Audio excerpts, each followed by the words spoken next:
नमस्कार दोस्तों, स्वागत है आपका एक और नई वीडियो में। आज हम इस वीडियो में जानने वाले हैं कि आईपीएस कैसे बनते हैं। तो वीडियो शुरू करने से पहले अगर आप हमारे यूट्यूब चैनल पर नए हैं तो चैनल को सब्सक्राइब जरूर कर लें, ताकि जैसे ही नई वीडियो अपलोड हो वो आपके मोबाइल पर पहुंच जाए। तो चलते हैं, बिना किसी देरी के वीडियो को शुरू करते हैं। तो दोस्तों, सबसे पहले हम बेसिक क्वालिफ़िकेशन के बारे में जानने वाले हैं। तो इसके लिए सबसे पहले आपको ग्रेजुएट होना बहुत ज़रूरी है, फिर चाहे किसी भी सब्जेक्ट से हो। इसके साथ साथ आपकी हाइट 165 सेंटीमीटर से अधिक होनी चाहिए। ये जनरल कैटेगरी के लिए है, जबकि SC/ST के कैंडिडेटों के लिए ये हाइट 160 सेंटीमीटर से अधिक होनी चाहिए। और आपकी उम्र 21 साल से कम नहीं होनी चाहिए, तभी आप UPSC के एग्ज़ाम में बैठ सकते हैं और IPS बनने का सपना पूरा कर सकते हैं। इसके बाद हम बेसिक से समझते हैं कि IPS कैसे बनते हैं। तो दोस्तों, IPS बनने के लिए आपको सबसे पहले UPSC के द्वारा कंडक्ट किया जाने वाला पेपर क्वालिफाई करना होगा। इसमें फाइनल सिलेक्शन तक की प्रक्रिया 3 भागों में डिवाइड है, जिसमें सबसे पहले प्रीलिम्स एग्ज़ाम होता है, उसके बाद मेंस एग्ज़ाम होता है, सबसे लास्ट में इंटरव्यू होता है, जो कि मेन पड़ाव ही माना गया है। तो सबसे पहले बात करते हैं प्रीलिम्स एग्ज़ाम की।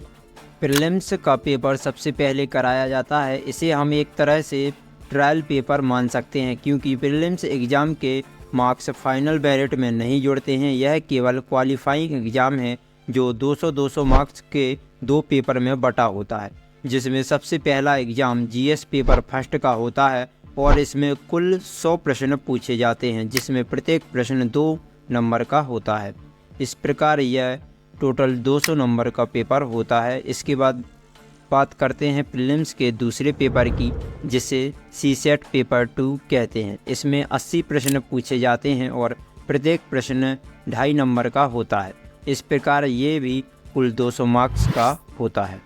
प्रीलिम्स के CSET पेपर को केवल पास करना होता है, जिसमें 33 मार्क्स आने पर भी आप क्वालिफाई माने जाओगे। फिर जब आप प्रीलिम्स एग्ज़ाम पास कर लेते हैं तो फिर आपकी बारी आती है मेंस एग्ज़ाम की। मेंस का पेपर पूरे 1750 नंबर यानी कि 1750 नंबर का होता है और यही मेन एग्ज़ाम होता है। मेंस एग्ज़ाम में कुल 9 पेपर होते हैं, जिसमें सबसे पहला पेपर निबंध यानी कि ऐसे का होता है, जो कि पूरे 250 मार्क्स का होता है।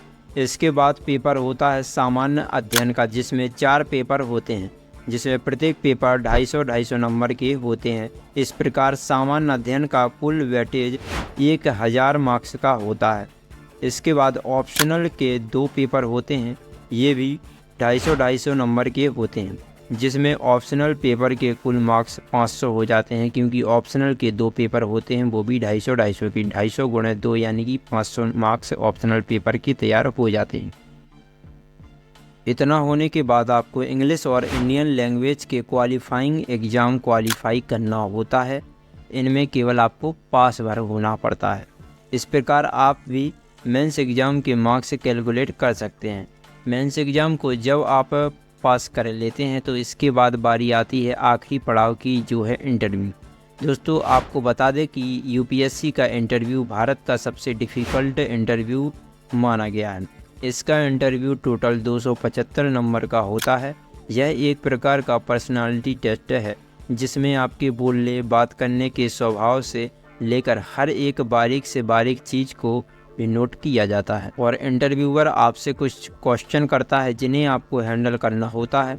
इंटरव्यू में केवल आपके व्यक्तित्व का परीक्षण किया जाता है, क्योंकि पढ़ाई लिखाई से रिलेटिव तो उन्होंने पहले ही पूछ लिया होता है, जो कि एग्ज़ाम के द्वारा आप बता देते हैं।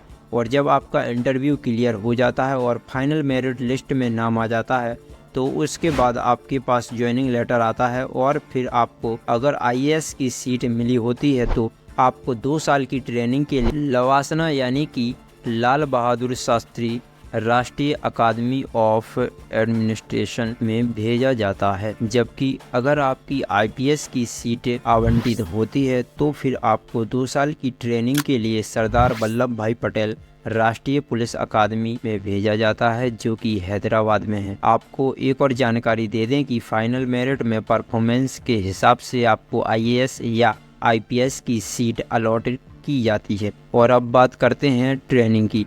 जब आईपीएस अधिकारी ट्रेनिंग पर होते हैं तो उन्हें इन 2 सालों में बहुत सी चीज़ें सिखाई जाती है, जैसे कि दौड़, तैराकी, हथियार चलाना, law and order management, investigation techniques, cyber crime management, intelligence gathering आदि जैसे चीज़ों में एक्सपर्ट बनाया जाता है। तो आप समझ सकते हैं कि एक सिविल सर्वेंट की ट्रेनिंग किस प्रकार होती है।